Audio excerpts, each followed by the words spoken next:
I appreciate your kind words, Nuno. The fact is, I've been very fortunate. I was able to set up what we call the Life Extension Group right now and take the proceeds to fund a lot of research in the area of cryonics, the area of regenerative medicine, cancer research, Alzheimer's research. We were able to use money that some people would buy yachts with. I don't have any idea why you'd want to buy one of those things. We instead put it into biomedical research designed to keep us alive indefinitely. What I'm going to focus on today is bone marrow. This is a rather obscure area of the anatomy that a lot of people aren't familiar with, but it's where our immune system, for the most part, is produced and our regenerative mesenchymal stem cells. But what I'm going to focus most on are the hematopoietic stem cells. This is where we get our red blood cells, platelets, and our white cells, our immune cells. We have to have healthy bone marrow. And this depicts what happens. You have a stem cell. Lots and lots of stem cells are in your bone marrow, and then they differentiate into all kind of different blood cells that sustain your life.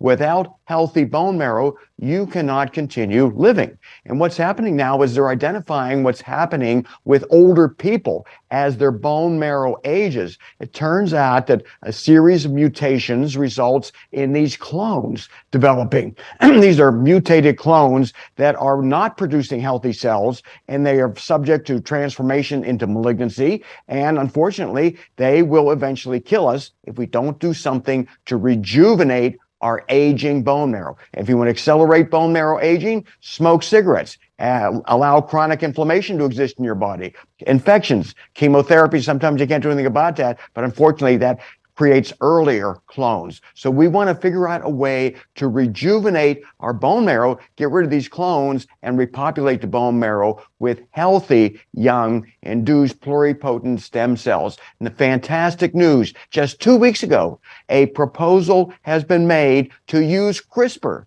to rejuvenate old bone marrow back into a youthful state.